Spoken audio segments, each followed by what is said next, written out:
Stylish decor, interesting lamps, shelves groaning with gorgeous desserts and beautiful breads. A shy guy baker who prefers to let his skill do the talking. This could be Paris, but no.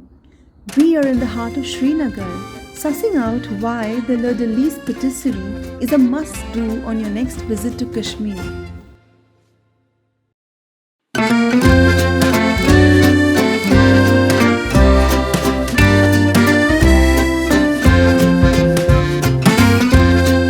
Tell us, how did you get so passionate about baking? Yeah, bakery has always been a part of my life. Ever since I was a child, I loved bakeries, and it's in the culture here in Kashmir. So growing up, and then somehow I went to France for some education, and I discovered a huge, vast patisserie, bakery culture in France. And you were in Paris, right at the heart of where all the great baking happens. Yes. And so, who were the chefs that you worked with, or the bakers that you were there? I worked there with a couple of chefs. Philippe Conticini, there's Emmanuel Amou, and then other very well-known bakeries like the Petit Duc, which is in the suburbs of Paris.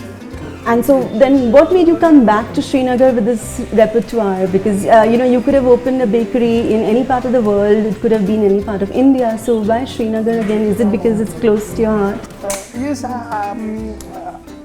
eventually, I had thought about opening something either in Malaysia or in Kashmir. Yes. Why Malaysia? Yeah, I love that country. Okay. So then finally I thought, like, okay, Kashmir, it's where I come from. That's my origin, and at the same time, maybe I could. My children, growing up in culture in Kashmir, could could get closer to their roots as well. So that's how Kashmir. And then you revolutionized the bakery scene in Srinagar. The locals have maybe had a different idea of what baked goods were, and now you brought so many different things to them. What's the response been? Like, how do people like it? Yeah, initially I had to work out on my recipes and the look of my bakery, because obviously it's a different place. People here have a different palate than people in France. So we started experimenting, making patisserie, tasting them with people here, and trying to see what their feedback is.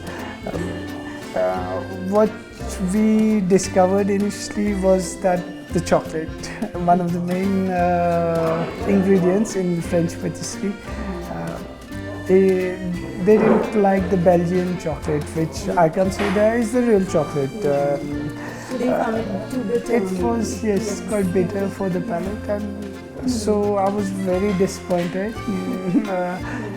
Then we checked into the Indian market. We tried to find chocolates, best Indian chocolates that are available in the market.